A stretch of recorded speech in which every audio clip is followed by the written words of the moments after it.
This conference will now be recorded.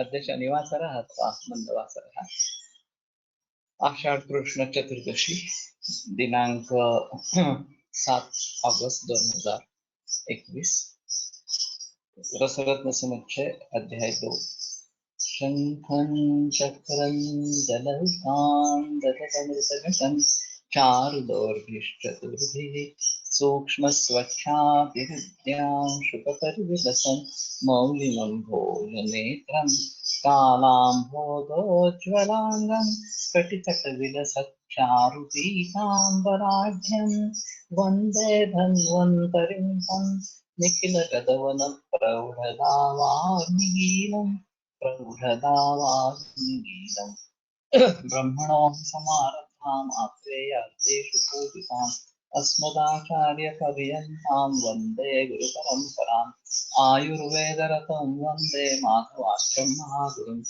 आयुर्वेदामृतं सर्वं शिष्येभ्यो यः प्रदत्तवान् द्रष्टाज्ञानी दृष्टकर्मा कृतकर्मा तथैव च अध्यापको विश्वश्रेष्ठो महान् संशोधकस्तथा गुणैरेतैः समुदितैः यत् कार्यं प्रथमोऽधिकः समृद्ध्यर्थं हि कार्यस्य वयं प्रयतामहे सरस्वत्यै नमो यस्याः प्रसादात् पुण्यकर्मभिः बुद्धिदर्पणसङ्क्रान्तं जगदध्यक्षमीक्षते आत्रेयं प्रथमं वन्दे आयुर्वेदजगद्गुरुम् आयुर्वेदामृतं सर्वं गृहीत्वा हि सुरेश्वरात् अग्निवेशादिकेभ्यो यत्प्रयच्छति सत्तमः प्रथमं तन्त्रकर्तारम् अग्निवेशं नमाम्यहम्।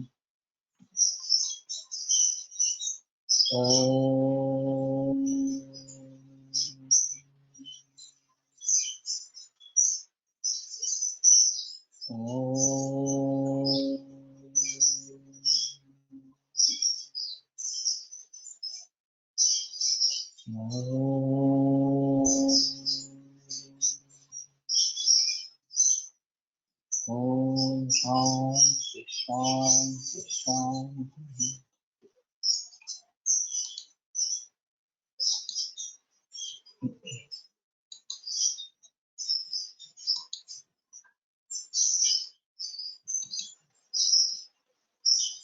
देव्या रजो भवेद गंधो नाथ शुक्रम तथा अमृतम। तो पार्वती देवी का रज जो है वो गंधक है और शुक्र धातु जो है वो अमृत है। तो इसके बारे में मैंने कहा था कि मैं इसके बारे में थोड़ा बहस करूंगा। इन दोनों में अंतर किस प्रकार का है ये समझने की कोशिश करेंगे। तो स्त्री बीज और पुरुष बीज ये उत्पत्ति के लिए कारण, पुनरुत्पत्ति के लिए, गर्भोत्पाद के लिए कारण इस प्रकार के हैं। और शुक्र का दूसरा भी कार्य जो पुरुषों में भी दिखाई देता है वो है पुनरुत्पादन, धातुओं का पुनरुत्पादन। और इसी मुद्दे को उठाकर प्रोडक्टर सबने ये कहना था कि सभी धातुओं के पुनरुत्पादन करने के लिए शुक्र की आवश्यकता है। शुक्र का गर्भोत्पादन ये श्रेष्ठ कर्म है, लेकिन सभी धातुओं का पुनर्निर्माण ये उसका एक अहम कर्म फिर भी है और वो जिंदगी भर चलता रहता है इस प्रकार से। तो ये जो कर्म है उसी के आधार पर ये जो कैंसर के बारे में बात की, ये सीड कंपनियों ने सीड पर ऐसे कुछ परिणाम किए कि वो निर्बीज इस प्रकार के हो जाए। उसके आगे जो फसल आएगी उस बीज को बोने के बाद वो निर्बीज रहेगा, दिखने में बीज जैसा रहेगा, लेकिन उससे नया निर्माण नहीं होगा। ये जेनेटिक मॉडिफिकेशन जो लोगों को पता नहीं है इस प्रकार से किया गया है। अब जिसका शुक्र धातु इस प्रकार से नष्ट किया गया है वो हमारे शरीर में जाकर क्या करेगा, ये आम मुद्दा इस प्रकार का है। और फिर उससे जो विकृत धातु निर्माण होते रहते हैं, हाँ, इसलिए मैंने शुक्रशोधन गण का प्रयोग कैंसर में आरंभ किया और फिर मैंने दोषों के अनुसार कौन सा औषध प्रयोग में लाना है ये सोचा। जैसे कि समुद्र फेन सभी में ला सकते हैं, उशीर अगर पित्त प्राधान्य है तो कटपल भी संधानीय भी है, तो उसके हिसाब से भी कटपल का प्रयोग किया जा सकता है।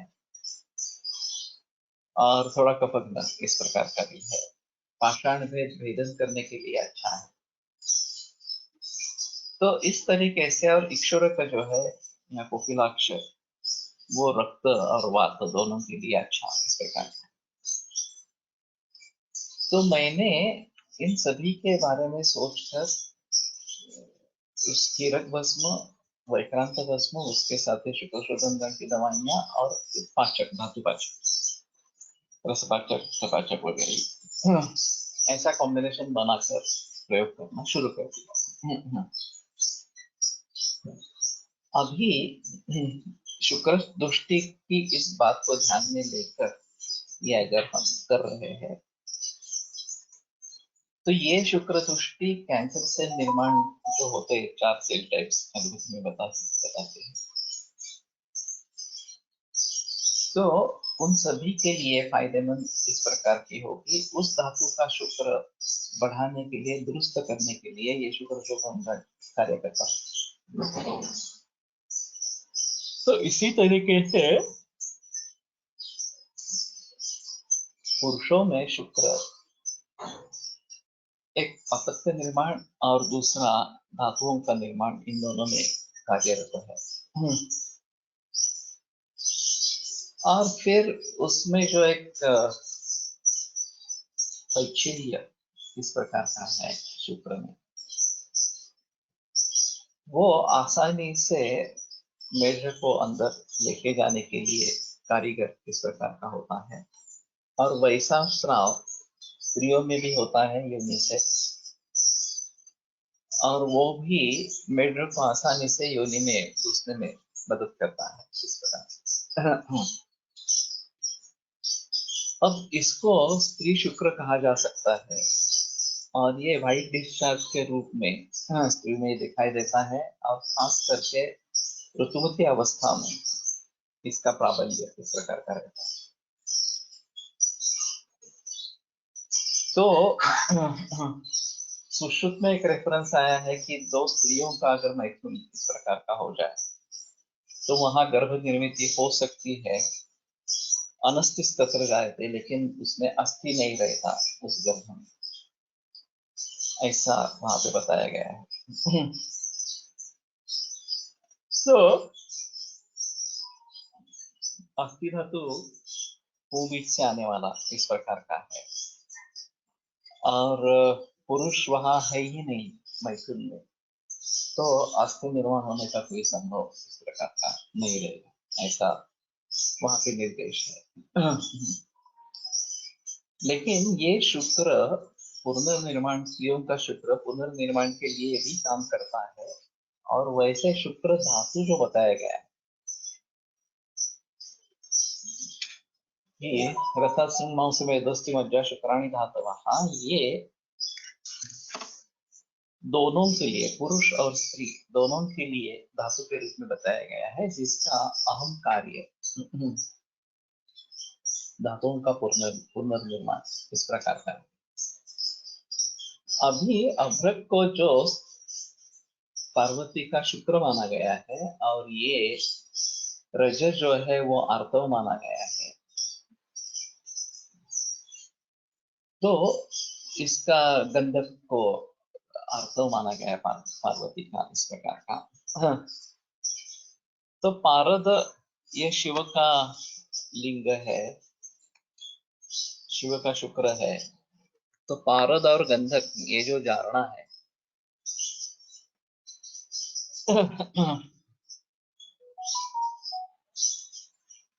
मैंने अभी तक तो प्रयोग नहीं किया है अभ्रक और गंधक इस प्रकार का, शायद इसके बारे में थोड़ा सोचना पड़ेगा। और वैसे गंधक रसायन ज्यादा प्रचलन में नहीं है, उसका एक अहम कारण कुछ लोगों में गंधक रसायन की एलर्जी दिखती है, और अगर एलर्जी होती है तो बहुत मुश्किल बात होती है, बहुत भुगतना पड़ता है। तो इसलिए गंधक रसायन मेरे हाथ से छूट गया, ज्यादा प्रयोग भी नहीं है। कुछ कुछ कुष्ठ रोग के मरीजों में गंधक रसायन का प्रयोग करता रहता हूँ, लेकिन इस दृष्टि से गंधक रसायन का प्रयोग नहीं किया गया है। तो अभी अभ्रक और गंधक पढ़ने के बाद शायद वंधत्व के दृष्टि से इन दोनों का प्रयोग करना आरंभ होगा। और स्त्रियों में इस प्रकार से अभ्रक भस्म का प्रयोग अगर हम करेंगे, सूक्ष्म अभ्रक का, इस प्रकार से जो धातुओं के पुनर्निर्माण में सहायता करेगा। और स्त्रियों के कैंसर में ये शायद इसके साथ शुक्र शोधनगण, अभ्रक के साथ शुक्र शोधनगण, वैसे कीरक और वैक्रांत इनका प्रयोग होता ही रहता है, लेकिन ये अगर पार्वती का शुक्र है तो शायद स्त्रियों के कैंसर में ये अभ्रक का प्रयोग करना आरंभ करेंगे, और उसके साथ में शुक्र शोधन गण होगा। अभी ये तो पता नहीं है कि अभ्रक को काफी भावनाएं दी जाती है, सहस्त्रकुटी अभ्रक बनाने के लिए, उसमें शुक्र शोधन गण से कुछ भावनाएं हैं क्या, ये एक बार देख लेंगे। गंधक रसायन त्वचा विकार केश मेध्य म्हणून वापरले आहे, पण अर्थवर वापरण्यात येत नाही। सही है। तो शायद रजस का निर्माण करने के लिए पीसीओडी जैसी समस्याओं में जहां निर्मित हो नहीं रही है, वहां गंधक रसायन का प्रयोग कर सकेंगे। और उसके साथ में अगर अभ्रक का भी प्रयोग रहेगा तो स्त्री का शुक्र और आर्तव दोनों बनने में सहायता मिलेगी। अभी ये तो मुझे याद नहीं है अभ्रक और गंधक दोनों के साथ में कोई दवाइयां बनी है क्या, इन दोनों को लेकर इस प्रकार से, तो थोड़ा ढूंढना पड़ेगा। ये दोनों साथ में है, और ऐसे गंधक होगा तो पारद से मिश्र करके कंजली बना के आगे गंधक का प्रयोग होगा, ये थोड़ा सा है। एक षडगुण बलिकारित रस सिंधु ये मिलता है, हाँ, कैसे बनता है क्या बनता है ये थोड़ा विवादास्पद रहेगा, लेकिन मिलता है। तो उसके साथ में अभ्रक का प्रयोग हाँ, अगर करते हैं तो पोटेंसी काफी बढ़ जाते हैं, षडगुण बलिकारित होने के कारण काफी उष्णता उसमें समा जाती है। और फिर उसके साथ में अभ्रक का प्रयोग करेंगे तो ये रस सिंदूर वैसे कैटालिटिक एक्शन भी है उसकी, उस हिसाब से भी प्रयोग में लाया जा सकता है। और ये शायद योग मिलेंगे, रस सिंदूर और अभ्रक इस प्रकार के योग मिलेंगे।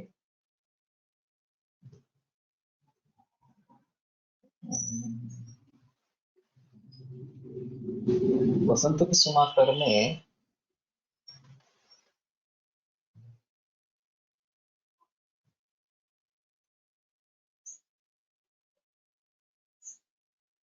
शुरुआत क्या है, प्रवाद रसमौक्तिकाभ्रकमिदं चतुर्भागः, प्रवाद रस मौक्तिकाभ्रकमिदं चतुर्भागः, पृथक् पृथगतो मृतेः मुनि व्यंशके, अयो भुजगवङ्गकं त्रिलोकं विमर्द्याखिलम्, शुभे हनिगुहावेद विषविधं धिया सप्तधा। तो वसंत कुसुमाकर वैसे भी एक वाजीकरण की अच्छी दवा है, हाँ, और उसमें पारद और अभ्रक दोनों है, गंधक का निर्देश नहीं है। प्रवाद रसमौक्तिका प्रकमिदं चतुर्भागः,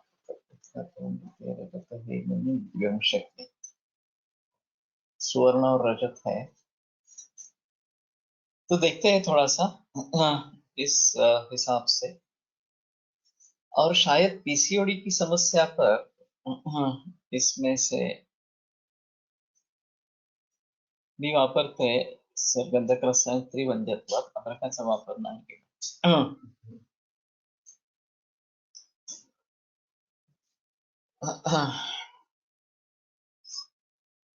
तो ठीक है, गंधक रसायन अच्छी तरीके से बना मिलना चाहिए। वो जितनी भावनाएं बताई गई है उतनी सब भावनाएं देखकर शुद्धो बलिर गोप ऐसा विभाव ततश्च चतुर्गा चतुर्जात गुरु चितात प्रत्यक्ष धात्र शतभंग राधे भाव्योष्टवार्गम पृथगार्धकेण, ये जो बात बताई गई है वो उस तरीके से बनाया गया गंधक रसायन। बाजार में ज्यादातर शुद्ध गंधक ही मिलता है, गंधक रसायन नहीं मिलता। तो थोड़ा देखेंगे, खोज करेंगे इसने इस पार्ट से गंधक रसायन बनाया है क्या, इस प्रकार से, और फिर उसका प्रयोग आरंभ करेंगे। वीर्यस्य वृद्धिं दृढ़देह अग्नि अश्विफल श्रुतिया।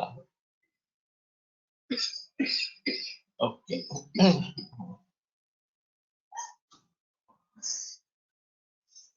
तो वीर्य से वृद्धि के हिसाब से तो पुरुषों में भी लाभदायक इस प्रकार का होगा।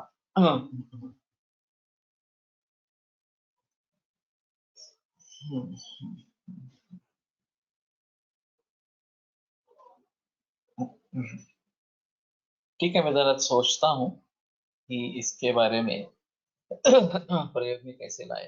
काश्यपमध्ये आणि वंगसेनात एकल लसूण रसायन स्त्रियांसाठी सांगितले आहे। मी रजविकारावर वापरले आहे। काही जण लसूण खात नाही म्हणून गंधक रसायन वापरावे वाटले, त्यासाठी आता भावनातून गंधक रसायन केले। 74 भावनातून गंधक रसायन केले। अगर तुम शेयर कर सकते हो गंधक रसायन एक 10 ग्राम भी तो भी चलेगा मुझे। अगर तुमने खुद ही बनाया है तो ज्यादा अच्छा है। तो ठीक है, रसोन रसायन ये भी सोचने लायक है। सिर्फ ऐसा है कि जिन स्त्रियों में पित्त की शिकायत है उनमें थोड़ा सोचकर देखना पड़ेगा कि प्रयोग करना है नहीं करना है, और एंटीडोट को भी ध्यान में रखना पड़ेगा, गंधक का एंटीडोट क्या है इस प्रकार से, और फिर प्रयोग कर सकते हैं। अगर और शुरू में थोड़ी ही मात्रा में देकर करेंगे, अगर कोई तकलीफ नहीं है तो आगे बढ़ सकते हैं इस प्रकार से। सल्फा ड्रग्स की एलर्जी वाले काफी मरीज मिलते हैं। अभी सल्फा ड्रग्स ज्यादा प्रयोग में नहीं है, लेकिन एलोपैथी के केस पेपर में इसके बारे में निर्देश होता है, any allergy particularly to sulpha drugs, और ऐसा है तो वो सल्फा ड्रग्स पूरे बात किए जाते हैं, प्रयोग का नहीं होता इस प्रकार से। तो ठीक है, मुझे लगता है कि ये गंधक रसायन और अदरक भस्म दोनों का प्रयोग अगर हम कर सकेंगे तो ज्यादा अच्छा, वंध्यत्व के बारे में खास करके। तो कहने का तात्पर्य अर्थ है कि अभ्रक स्त्री का शुक्र है, ये एक अलग ही मुद्दा है। पुरुषों के बारे में ऐसा कुछ नहीं है कि बीज रूपी शुक्र और व्यवहार में उपयोग में लाने वाला या धातुओं के पोषण के लिए लाने वाला यूज में आने वाला शुक्र अलग है, लेकिन स्त्रियों में भृंगराज एंटीडोट, या वैसे भृंगराज में शुद्धि भी की जाती है गंधक की, और दूध में भी की जाती है, दूध में पतला करके घी में डालते हैं। भट्ट सर गंधक रसा गंधक शुद्ध गंधक का प्रयोग सभी रुग्णों में करते थे, और किसी को भी गंधक की एलर्जी हुई है ऐसा नहीं है, लेकिन उनकी मात्रा बहुत ही कम थी, 10-15 मिलीग्राम इतनी मात्रा थी, लेकिन सभी पुड़ियों में गंधक का प्रयोग वो करते। और उसका कारण बड़ा अजीब था कि ये भृंगराज जो है वो पक्ष या श्राद्ध में प्रयोग में लाया जाता है, तो अगर पितरों से कोई पीड़ा है तो भृंगराज काम करता है, ऐसा उनका कहना था। आरोग्यवर्धिनीमध्ये गंधक व अभ्रक एकत्र आहे.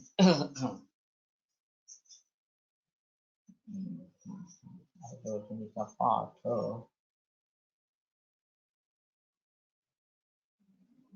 लेकिन उसमें कज्जली बना है. सुरुवात काय आरोग्यवर्धिनीची श्लोकाची?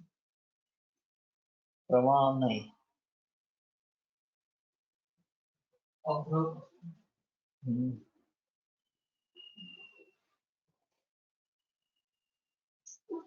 वेद्यनाथचा शुद्ध गंधक पण मिळतो पावडर स्वरूप.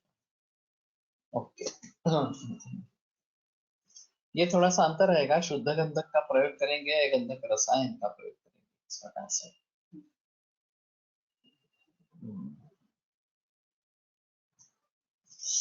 आरोग्यवर्धिनी का श्लोक मुझे याद नहीं आ रहा.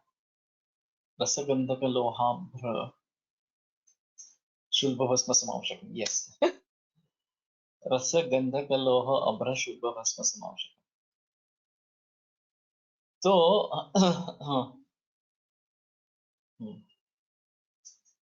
इसमें फिर भी कज्जली पहले बनाते हैं रस और गंधक और फिर अभ्रक डाला जाता है.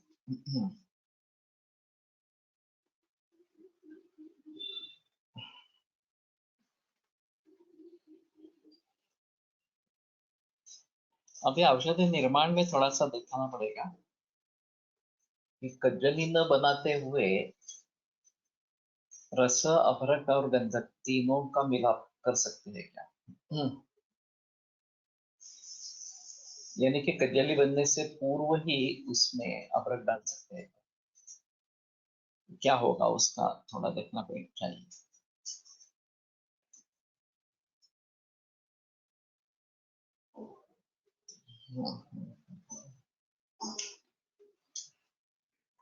तो ठीक है.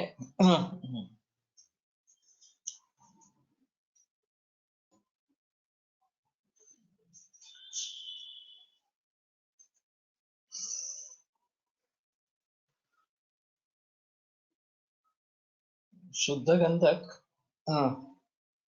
और अभ्रक रसभस्म के साथ या रस सिंदूर के साथ.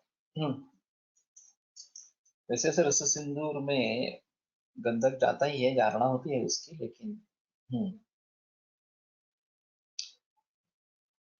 वो तो जल जाता है इस प्रकार से. पीछे रहता है वह संस्कारित पारद इस प्रकार का रहता है.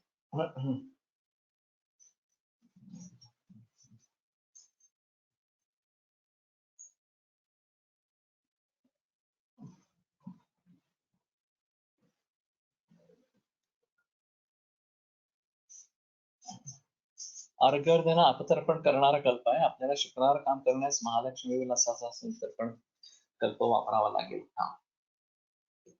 ये थोड़ा अलग विचार है.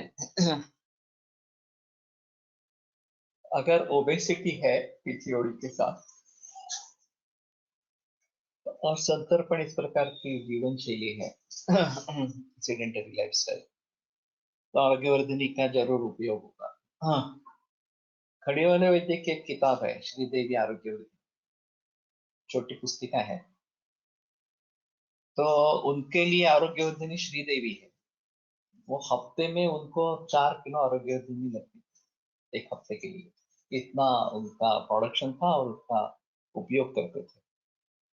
तो निसंशय आरोग्यवर्धिनी अपतर्पण जिन व्यक्तियों में आरोग्यवर्धिनी देने की जरूरत है वहां पे दे सकते हैं. अपतर्पण करने की जरूरत है वहां दे सकते हैं. केवळ एकटी कज्जली सगळ्या गुह्य रोगाचा नाश करते असे रसचंडांशमध्ये आले आहे.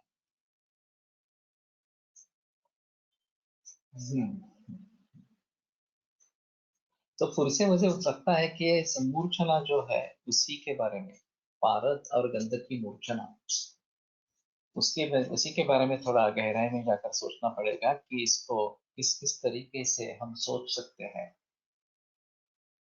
और ये तो बेस है हमारा इस प्रकार से.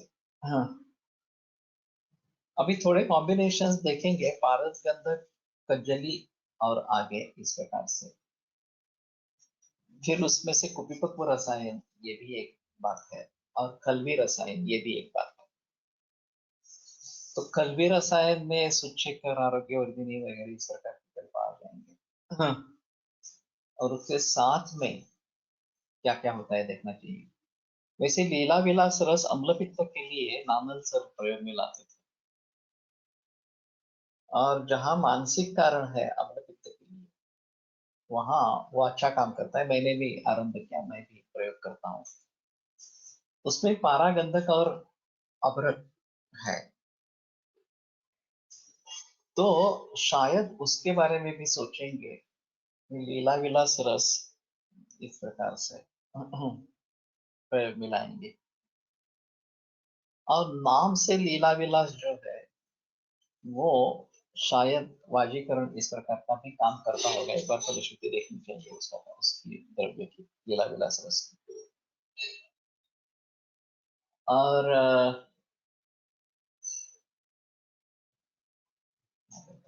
छोटी पुस्तिका है लोलिंद राज की, और श्रृंगारिक वर्णन है औषधि द्रव्यों का। वैद्य जीवन, वैद्य जीवन करके लोलिंद राज की किताब है, छोटी किताब है। और बताया तो है औषधियों के बारे में, लेकिन बताने का तरीका श्रृंगारिक इस प्रकार का है। तो वो भी एक बार देखेंगे। गंधक, आग्नेय, अभ्रक, आकाशीय। हाँ सही है।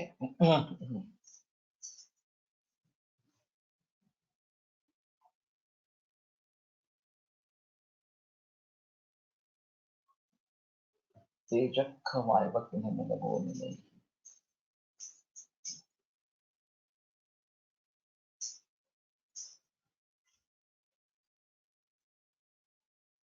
ख और वायु इस प्रकार का है। तेज और ख का कोई संबंध रसों में नहीं है। क्षमाम्बोम निक्षमाम्बु तेजक वायवग्न निनगो निलेहि द्वयोर्गुणिक तवाद भूतेर मधुराज रसो वहा। उसमें ख और वायु से तिक्त का रस इस प्रकार का है। तो इसके आधार पर थोड़ा सोचेंगे, महाभूतों के आधार पर। और अग्नि और वायु वैसे देखा जाए तो अपतर्पण करने वाले हैं, पृथ्वी और जल ये संतर्पण वाले हैं।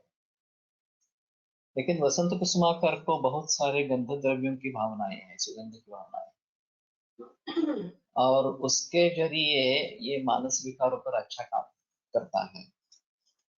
तो वसंत कुसुमाकर के बारे में सोचेंगे। पारद शुक्र गंधक रज combination of both will act on generator organs to affinity. हो सकती है। पीसीओडी और अल्फा अर्थात गंधक रसायन वापरता यही काम जरूर कर सकेंगे। मुझे भी मेरे ध्यान में मयूरी शायद कर रही है इस प्रकार से।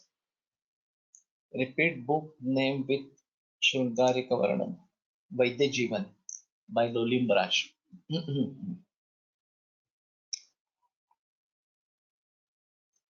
तो ये बहुत छोटी किताब है।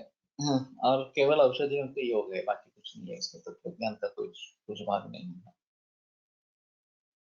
लेकिन कहने का तात्पर्य ऐसा है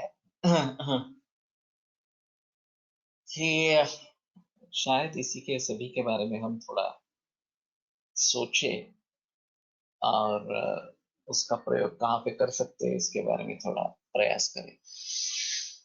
गौरी तेजम परमम अमृतम वात पित्त क्षयघ्नम प्रज्ञा भवति प्रशमित रुजम दृश्यम आयुष्यम अग्र्यम बल्यम स्निग्धम रुचिदम अकफम दीपनम शीतवीर्यम तत्तत् योगैः सकलगदरुत् व्योमसूतेन्द्र बंधी। तो अभ्रक के गुण है। गौरी तेज, इसी के बारे में थोड़ा संदेह मुझे हुआ था। परम अमृतम, परम अमृत इस प्रकार का है। वात पित्त क्षयघ्न, वात पित्त और क्षयघ्न है। प्रज्ञा बोधि,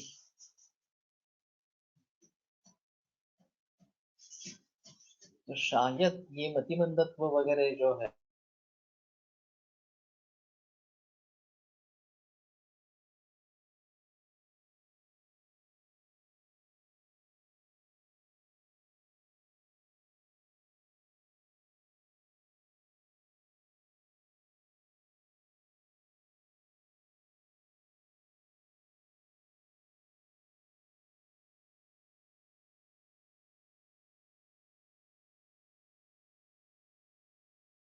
ही इस प्रकार के परिणाम दिखते हैं बुद्धिमांद्य इस प्रकार के।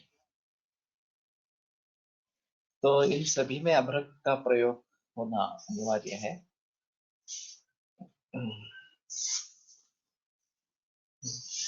प्रशमित रुजम, ये भी एक अहम मुद्दा है कि रुझा का प्रशमन करना यह अभ्रक का कार्य है। तो कैंसर में ये बड़ी समस्या है, रुझा प्रशमन कैसे करें।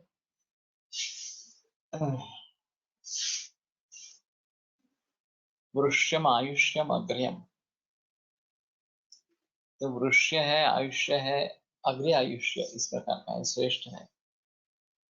बल्यम स्निग्धम रुचिदम अकफम, दीपनम शीतवीर्यम, शीतवीर्य है फिर भी दीपन है। तत्त योग सकल गदरु योग सूतेन्द्र बंदी, और उन योगों से सभी रोगों का नाश करने वाला सूतेन्द्र बंदी इस प्रकार का अभ्रक है। राजहस्तात् अधस्तात् यत् समानीतम धनं धनेः भवेत् उक्त फलदम निस्सत्वम निष्फलम परम।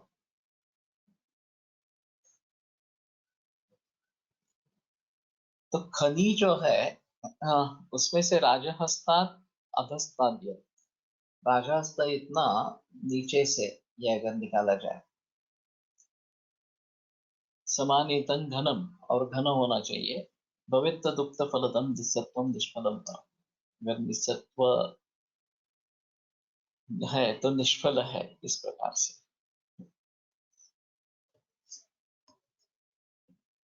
पिनाकम नागमंडूकम वज्रमित्यप्रकम मतम श्वेतादिवर्ण भेदेन प्रत्येकं तच्चतुर्विधम्। तो पिनाक, नाग, मंडूक और वज्र,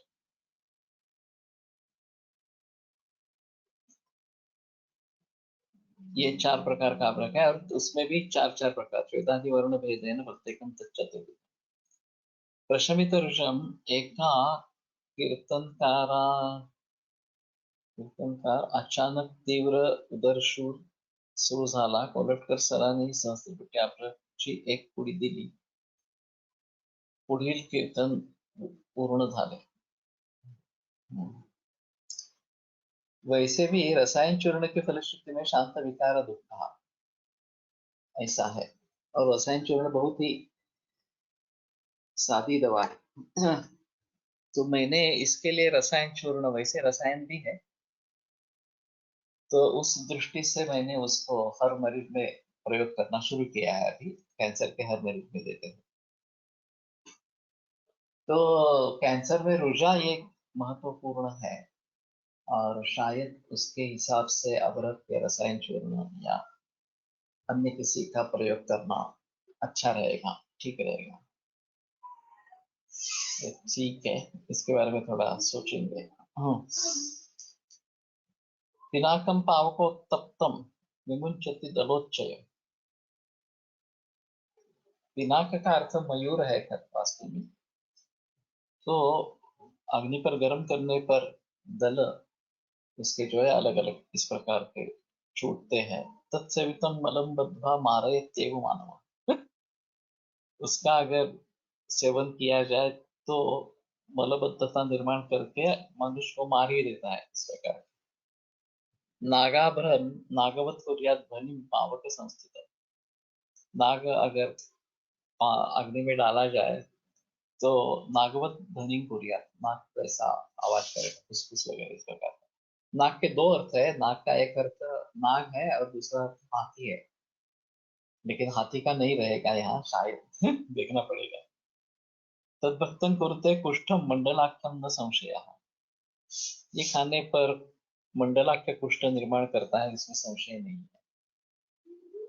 तो अभी होम्योपैथी के हिसाब से इसके बारे में सोच सकते हैं, इसका पोटेंसी बढ़ा के कुष्ठ, मंडल कुष्ठ में ये नाग अभ्र प्रयोग में ला सकते हैं क्या, इस प्रकार से। उत्पृत्योत्पृत्य मंडूकम मंडूकद्भातं पतति चाप, मंडूक जो है वो उत्पृत्य उत्पृत्य पतति, तो छलांग मारते मारते गिर जाता है। तत्कुर्यात अश्मरे रोगम असाध्यम शस्त्र था। तो शस्त्र को छोड़कर वो अश्वरोग निर्माण करता है जो असाध्य रहेगा, केवल शस्त्र साध्य इस प्रकार का रहेगा। वज्राभ्रम वन्य संतप्तम निर्मुक्ताशेष वैकृतम देहलोहकरम तच्च सर्वरोगहरम। वज्राभ्र जो है वन्य संतप्त होने पर निर्मुक्त अशेष वैकृतम, उसकी जो पूरी विकृतियां निकल जाती है, देहलोहकरम, और फिर देह लोह दोनों की सिद्धि करता है, तच्च सर्वरोगम रोगहरम, और सभी रोगों का नाश करता है। तो अभ्रलोह का ही प्रयोग करना है। सॉफ्ट मसल स्पाझम अभ्रक में रिलॅक्स होतो असा इंटिग्रेटेड विचार ऐकण्यात आहे।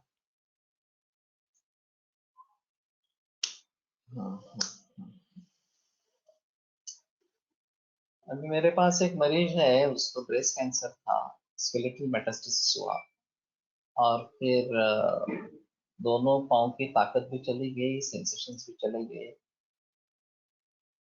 और फिर बहुत सारी कोशिशों के बाद, ये बस्ती वगैरह सब करने के बाद धीरे धीरे ये सब रिगेन हो रहे हैं, सेंसेशंस वापस आ गई है। अभी वो कभी कभी पीड़ादायक होती है, हलचल शुरू हुई है, तो ये भी शुरू हुआ है।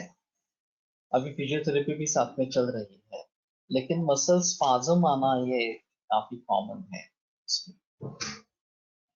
एक पोजीशन में रहते हैं तो स्पाज्म शुरू होता है, पोजीशन चेंज कर लेते हैं तो फिर रुक जाता है। तो मैं प्रयोग करूंगा अभ्रक भस्म का। अभी ये पढ़ने के बाद मुझे महसूस हुआ कि जिसमें सिरा और स्नायु दोष है, और उनके हिसाब से किन दवाइयों का प्रयोग करना है वो मैं देख रहा था। एक योगराज गोकुल है, वो तो प्रयोग कर रहे हैं अभी, लेकिन शायद सहस्त्र के अभ्रक इसमें जल्दी काम करेगा। तो ठीक है, मैं देखता हूँ। तो इसके बारे में थोड़ा सोचेंगे। वंदे संतप्तम निर्मुक्ता शेष वैकृतम देहलोकरम तच्च सर्वरोगहरम। तो वज्र अभ्रक प्रयोग में लाना है। श्वेतम रक्तम च पीतम च कृष्ण एवं चतुर्विधम। श्वेत, रक्त, पीत और कृष्ण, चार प्रकार का है। श्वेतम श्वेत क्रियासु उक्तम रक्ताभ्रम रक्त कर्म। पीताभ्रम पीताभम अभ्रकम यत् श्रेष्ठं तत् पीत कर्म। चतुर्विधम पर वरम व्योम यद्यप्युक्ते रसात्म रसायने तथा कृष्ण वर्णापर कोटि कोटि गुणाधिकम।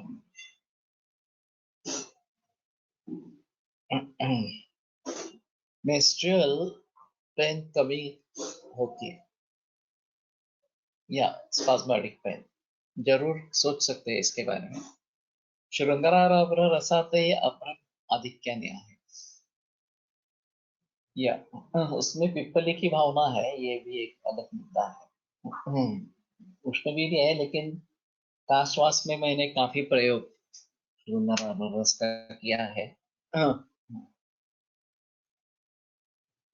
तो स्पाज्मोडिक पेन ये भी कॉमन प्रॉब्लम है कष्टार्थ, और उसमें देखेंगे अभी ये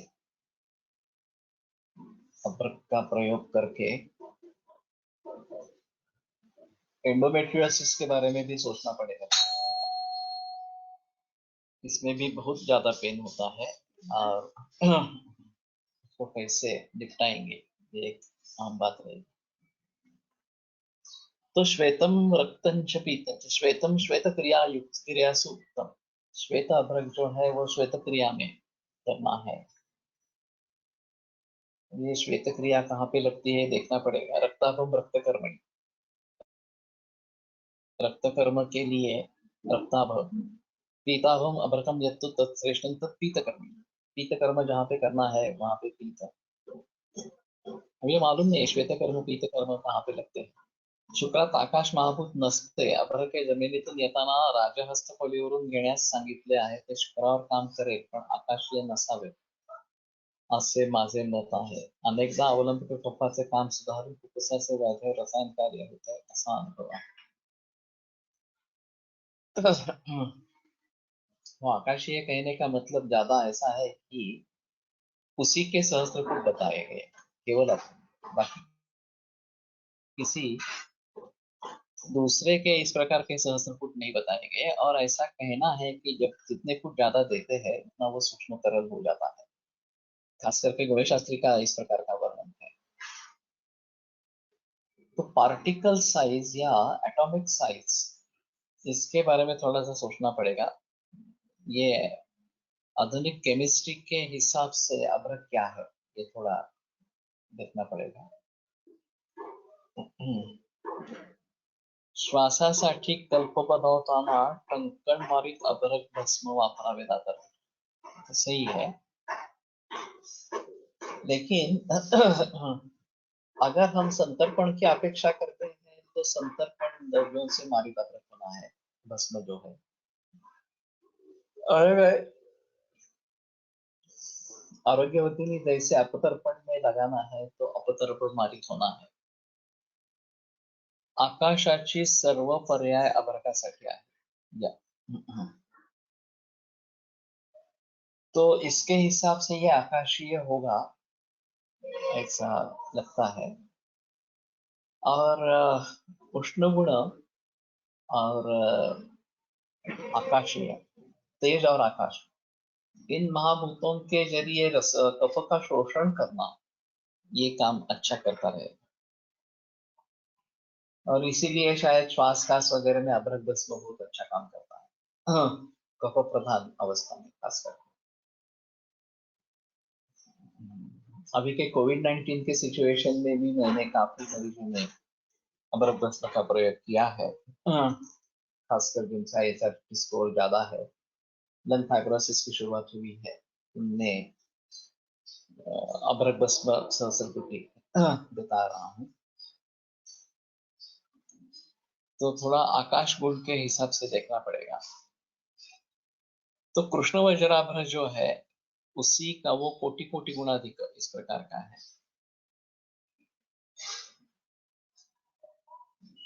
तो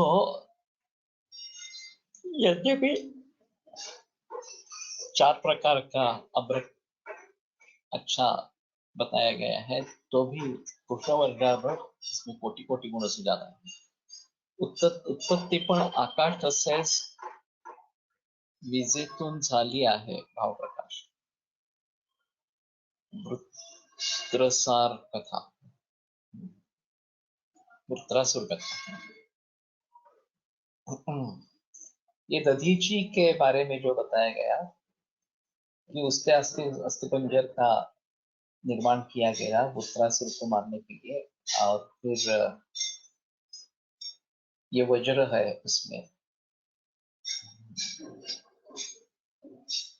तो मेरे ख्याल में सात्विकता, ये एक दधीची ऋषि की जो खासियत थी वो उसकी अत्यंत सात्विकता एक खासियत थी, और उन्होंने अपने आत्मा को समर्पण किया वृत्रासुर के मारने के लिए।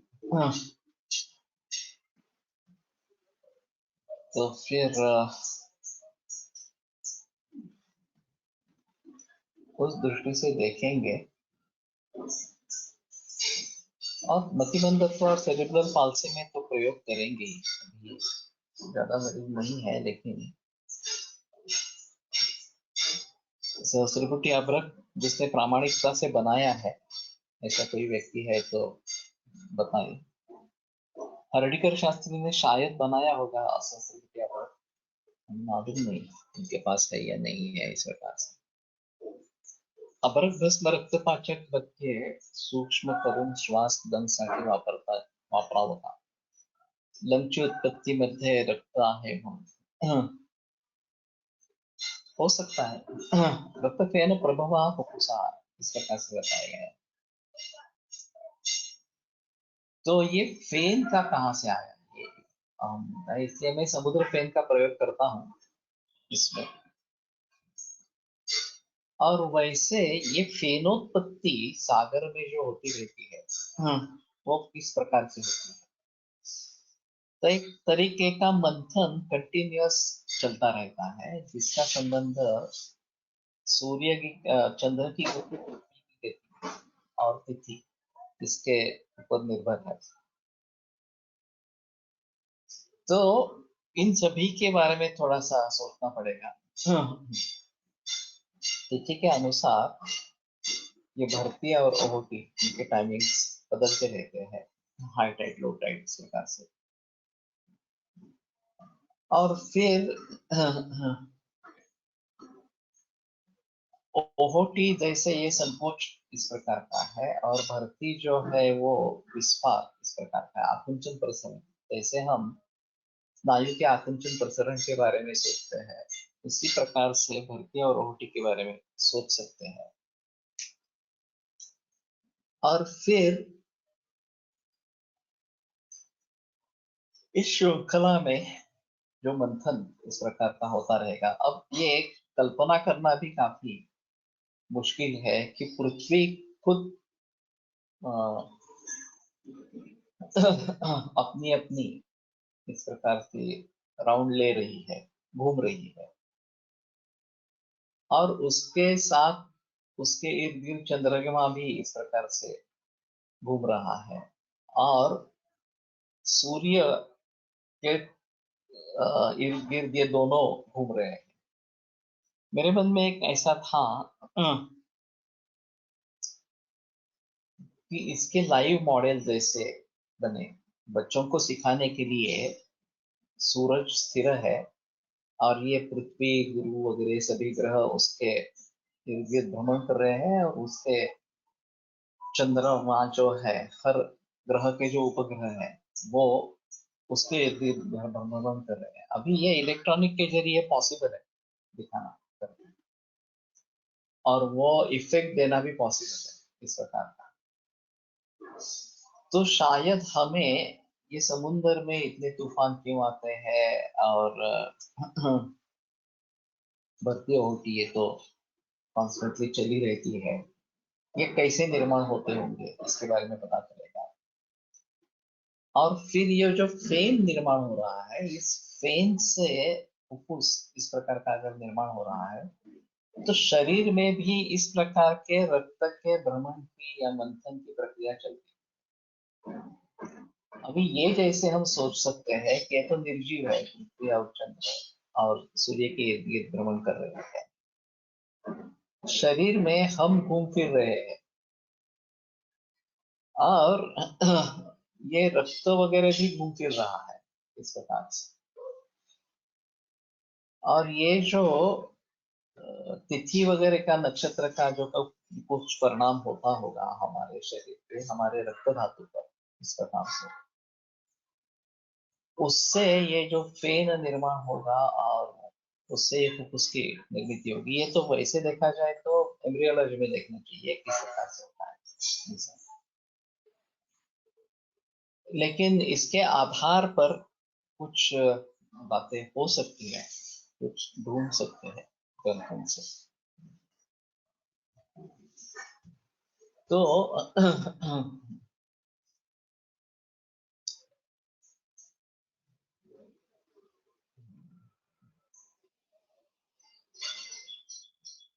ये फेन निर्मित की प्रक्रिया कैसी है, थोड़ा देखना पड़ेगा। अभी एक समुद्र में फेन दिखाई देता है, और दूसरा सैपोनिफिकेशन, ये सोप बनाते हैं, उसमें फेन की निर्मित की प्रक्रिया की है। अरिष्ट का जो रीठा है वो भी इस प्रकार की फेन निर्मित की प्रक्रिया में सहायभूत होता है। और परिष्ट के गुणधर्म एक बार देखेंगे, वो खूबसूरत विकारों में कुछ कार्य कर सकता है क्या। अभ्रकात कृष्णवज्र अभ्रक वापरण्यास सांगितले, ते संघटना दृष्ट्या पृथ्वी बहुल आहे, जर आकाश अपेक्षित असेल तर इतर सांगितले असते। वायूची चिकित्सा स्नेहन आहे, श्वासात अनेकदा कफ नसतो, केवळ संकोच हा वहनातील अडथळा असतो, तिथे स्नेहाने अभ्रक काम करीत असावा। इसमें दो है, वात प्राधान्य और कफ प्राधान्य। कफ प्राधान्य है तो ये ज्यादा काम अच्छा काम करता है अभ्रक में जो है। एतैकपसंवृद्ध गतिप्राण पकोपजान तस्मात् तन्मार्ग शुद्ध्यर्थम देया देहान निष्कपे। ये वशी कल्पनाएं जो बताई गई है वो कफ में बताई गई है, और कफ अगर नहीं है तो वो इस प्रकार की कल्पनाएं नहीं देनी है जो शुष्क करने वाली इस प्रकार की है। भाव पदार्थ उत्पत्तीसाठी प्रथम प्रकृत आकाश महाभूतची गरज असते।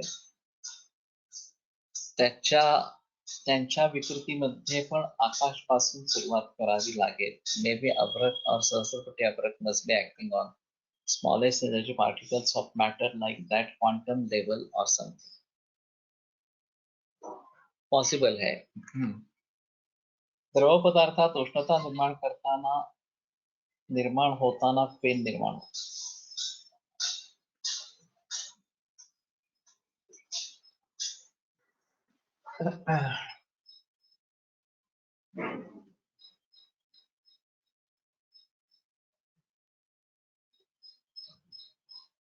हाँ, तो मेरे ख्याल में अभी थोड़ा से फेन के बारे में सोचेंगे। समुद्र फेन वैसे भी मैं इस्तेमाल ला रहा हूँ, और समुद्र फेन क्या द्रव्य है ये भी काफी संशयास्पद है। इसका संगठन क्या है वास्तव में इस प्रकार से।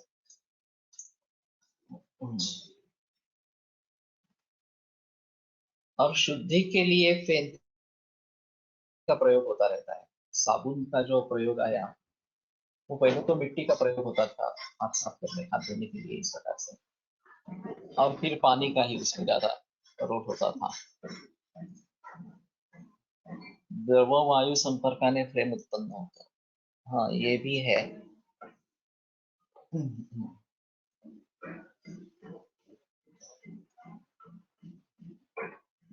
कटल फिश बोन, ये बोन है समुद्र में।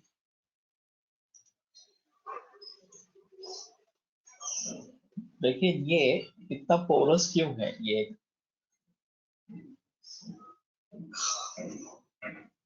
और ये क्या उत्सर्जित होता है क्या इस फिश के जरिए, या वो मृत होने पर सिर्फ ये रह जाता है।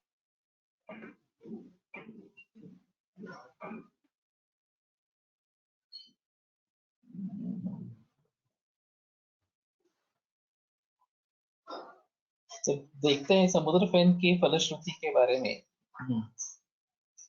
थोड़ा झांक कर देखे तो ज्यादा अच्छा रहेगा।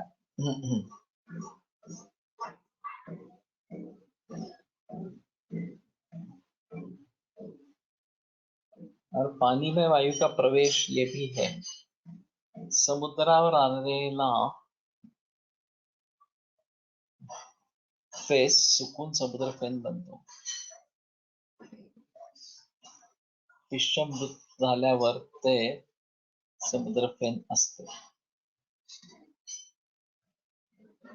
माशाचा अस्थि असल्याने आहे।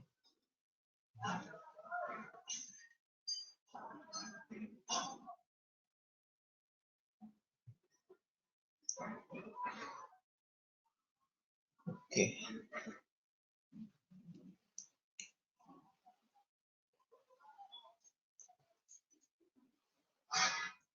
थोड़ा सोचता हूँ इस सभी के बारे में।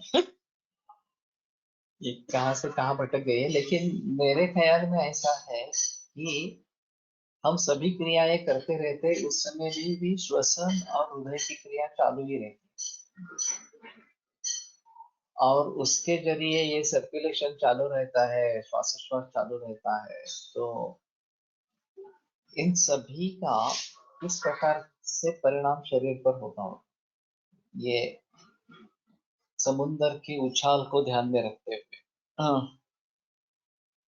कटल फिश हे माशाचे नाव आहे का? Yes, I think so. त्याचा उपयोग कर्णस्रावात होतो। समुद्र फेन का वैसे प्रयोग किया जाता है कर्णस्राव में, और उसको सुखा देता है।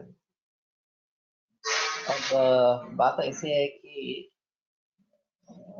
कर्णपटल छेद इस प्रकार का हो गया, छिद्र हो गया था, तो अभी तो टिम्पैनोप्लास्टी करते हैं। पुराने जमाने में इस प्रकार के समुद्र फेस का उपयोग था, आम्ही रामेश्वर मधून आणला आहे तिथे अधिक प्रमाणात मिळेल.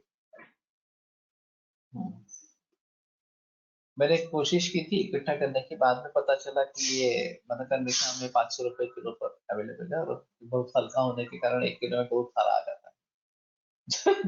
तो फिर प्रयास छोड़ दिया. लेकिन ठीक है, इजीली अवेलेबल है. और बाकी उसकी फलश्रुति क्या है, मैंने तो उसका आरंभ किया वो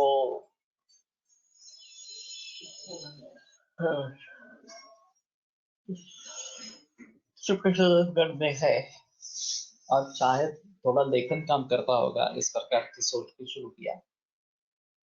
लेकिन फिर भी आगे आगे अगर सोचेंगे उसके बारे में तो रक्त के ऊपर भी उसका काम रहेगा.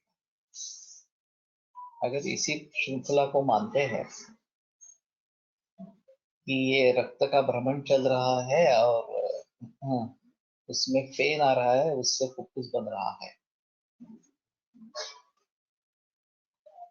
ठीक है, थोड़ा देखेंगे. सुखम पृथक पृथदलम वर्ण संयुक्तम भारतोदिकम सुख निर्मोक्षम पत्रं च तदर्भम शस्त्रमीरितम्.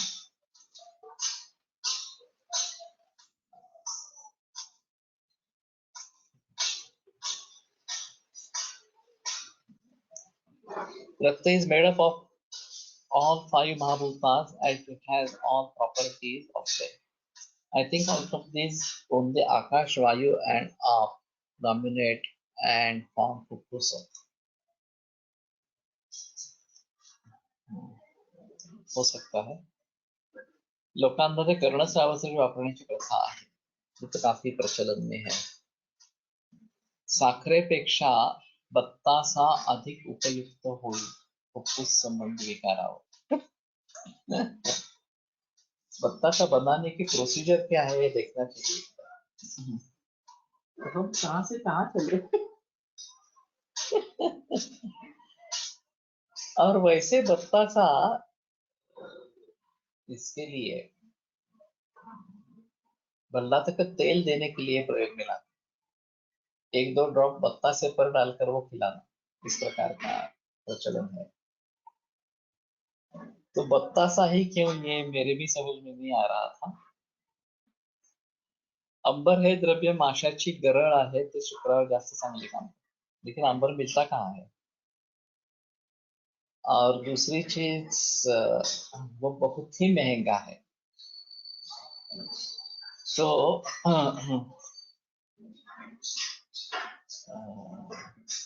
मेरे पास एक परफ्यूम वाला आया था, कोर्स जिसने कोर्स किया था परफ्यूम का, उससे अंबर के बारे में बात हुई. तो शायद एक बार फिर से बात करेंगे. थोड़ा सा वो बोला कि अंबर, जो रियल अंबर है वो इतना महंगा है और इतना कम मिलता है, तो बाकी सब उसके केमिकल्स उस जैसे बनाते हैं, इस प्रकार का. तो इसके बारे में थोड़ा सा सोचना पड़ेगा. ये दीपा पापड़ का भाजा है. दीपा तुम भी एक बार बात करो. काय नाम है, गुणे ना, आई थिंक गुणे गुणे नाम है उसका. तो ठीक है, अभी यहीं पे रुकते हैं. बत्तासा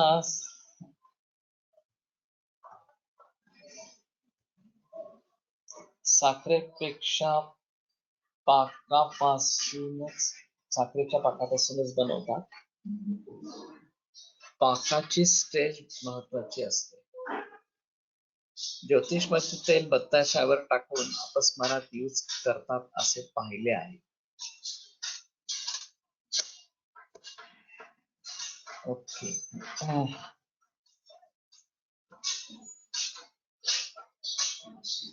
जरूर सोचेंगे इसके बारे में. गरळ म्हणजे उससे फेंका हुआ जहर, यानी फेकलेले विष म्हणजे गरळ.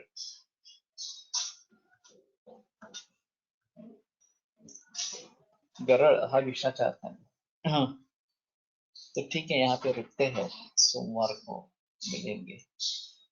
आयुर्वेद प्रकांडो निगदित इह शल्यतंत्र प्रधानः शिष्येभ्यः शाश्वतोऽयं निखिलजनकृपा व्याप्तचित्तेन आयुर्वेदस्य वाञ्छन् पुनरपि भुवने तां च सुष्ठु प्रतिष्ठां श्रेष्ठं धन्वन्तरिं प्रणमति सदा वैद्यवर्गो हिमूलम् वैद्यवर्गो हिमूलम्। ॐ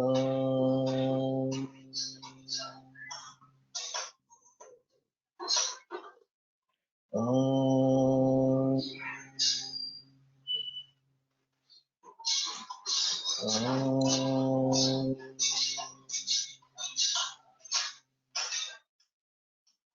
ॐ ॐ शांति शांति शांति।